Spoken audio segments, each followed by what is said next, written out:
मतलब ये किसान है, ये अन्नदाता है कि आतंकवादी है? और प्रक्रिया देखिए, हर चीज की प्रक्रिया। तो इनसे बात नहीं करनी चाहिए ना सरकार को? परसों की बातचीत रद्द कर देनी चाहिए, रद्द कर देनी चाहिए बातचीत। आतंकवादियों से क्यों बात करेंगे? जो देश को तोड़ने वाली ताकतें हैं उनसे कोई पैसा लेगा, उनके लिए क्यों बात की जाए? बोल भारत, स्वतंत्र सोच, बुलंद आवाज पर अपराजिता 53वां दिन हो गया। ये 50 दिन बाद ही यकायक ये कौन सा यूरेका मोमेंट मिला एनआईए को? अब समझ में आया कि विदेशों से फंडिंग हो रही है। सिख फॉर जस्टिस ये संस्था, ये तो देश को तोड़ने वाली ताकत है। ये 50 दिन बाद ही ये दिव्य ज्ञान कहां से आया? आप सबको नमस्कार।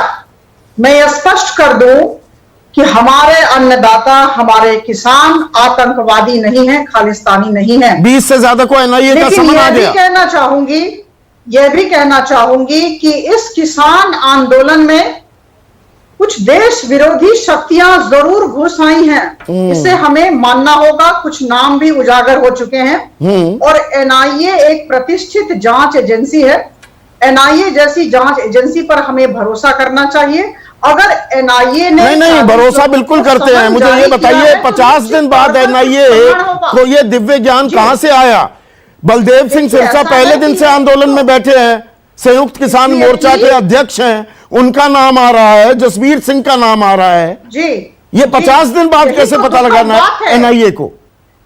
यही तो दुखद बात है कि इन 40 लोगों में बड़े बड़े किसान नेता भी हैं। और आज बिरसा जी से भी बात हो रही थी, उन्हें भी एनआईए का समन्स आया है, लेकिन वो एनआईए के समक्ष जाना नहीं चाह रहे हैं, लेकिन टीवी चैनल पर वाद विवाद में संलग्न हैं। अगर एनआईए ने कुछ नाम उजागर किए हैं तो हमें जरूर मानना चाहिए। और बात रही 50 दिन की, 53 दिन की, तो मैं कह दूं जांच एजेंसी है। सारे काम सवाल पूछना है। एनआईए क्या ध्यान भटकाने के लिए ये नाम सामने ले आएगी? जांच होती रहेगी, 10 महीने बाद पता लगेगा कि नहीं जी, चार्जशीट भी दाखिल करना भूल जाएगी। एनआईए भूल चुकी है ना, हुई थी ना चार्जशीट दाखिल, जेल में है वो अलग बात है। 91 दिन में भी एनआईए कुछ नहीं निकाल पाई थी। देखिए, सीबीआई पर या एनआईए पर, ये बड़े रेप्यूटेड ऑर्गेनाइजेशंस हैं, इनकी कार्यवाही पर या इनके कार्यकलाप पर हमें प्रश्नवाची चिन्ह नहीं लगाने चाहिए। नहीं, हम लगाएंगे, आप कहती रहिए, हम तो लगाएंगे। लगे ना, देवेंद्र पाल सिंह की चार्जशीट दाखिल की थी एनआईए ने। निकला है, प्रमाण है, इसलिए ये हुआ। और अच्छा, हम प्रमाण जानते हैं सिंगू बॉर्डर पर क्या हुआ है। एंटी इंडिया स्लोगन्स दिए गए, हम सबको पता है। तो जब एंटी इंडिया स्लोगन्स दिए गए, देश विरोधी शक्तियों को तो दमन करना ही होगा।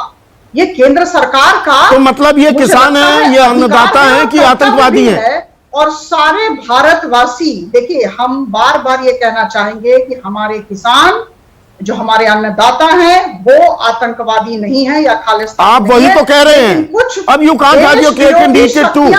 मतलब या तो वो आतंकी आप कह रहे हैं 40 से ज्यादा हैं, आप बता रही हैं, मान रही हैं। घुसकर किसान आंदोलन में घुसकर कुछ किसान संगठनों को गुमराह कर रही हैं कुछ देश विरोधी शक्तियां।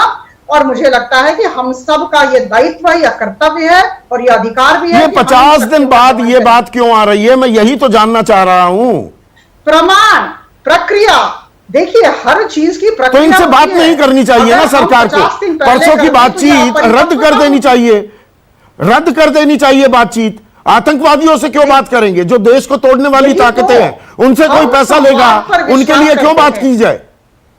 प्रधानमंत्री मोदी जी की सरकार किसानों के कल्याण के लिए खड़ी है और खड़ी रहेगी। हम संवाद पर विश्वास करते हैं।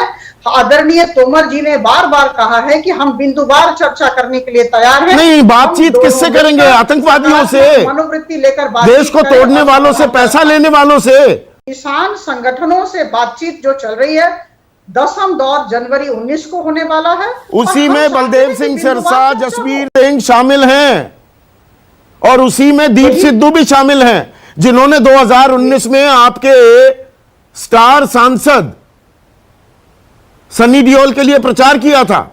2019 में बीजेपी के लिए प्रचार करते हुए वो विदेशी ताकतों से नहीं मिला हुआ था दीप सिद्धू। एनआईए जांच एजेंसी है, एनआईए पर हमें भरोसा है। जो गलत होगा वो गलत होगा। अगर जांच में पता चला कि ये तो विटनेस के तौर पे उन्हें बुलाया गया है। अगर जांच के बाद पता चला कि उनकी गलती रही है, वो गुमराह करने की कोशिश कर रहे हैं, एंटी इंडिया स्लोगन्स दे रहे हैं, खालिस्तान मूवमेंट से जुड़े हुए हैं। देश को तोड़ने वाले अगर पैसा दे रहे हैं, समर्थन दे रहे हैं, अगर सिख फॉर जस्टिस ये संस्था आतंकवादियों से जुड़ी हुई है, खालिस्तानियों से जुड़ी हुई है, तो सरकार को सख्त कार्रवाई करनी चाहिए ना। संदीप चौधरी जी, अभी मेरे ख्याल से 20-25 मिनट शो में बाकी है और भारतीय जनता पार्टी की प्रवक्ता यही है।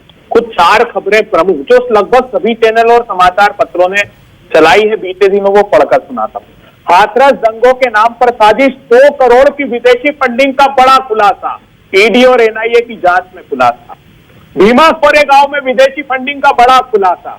दिल्ली दंगों में 100 करोड़ रुपए मॉरिशस रूट से आने का बड़ा खुलासा। सिंडिकेट बैंक के अकाउंट की डिटेल जारी होगी। एनआईए का बड़ा क्या हुआ था, कौन सा खुलासा?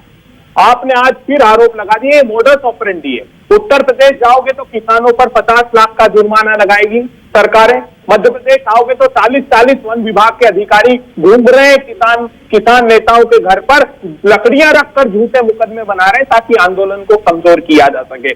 अगर ये आरोप प्रत्यारोप लगेंगे, ये चार्जशीट दाखिल होंगी और अब एनआईए ने काम शुरू किया है तो ये लंबा चलेगा। अभी और नाम भी सामने आएंगे, ये तो जाहिर सी बात है। ये हमेशा इन्वेस्टिगेशन का एक प्रोसेस है। आप करियर ब्यूरोक्रेट रही हैं, भरोसा कैसे कायम होगा फिर?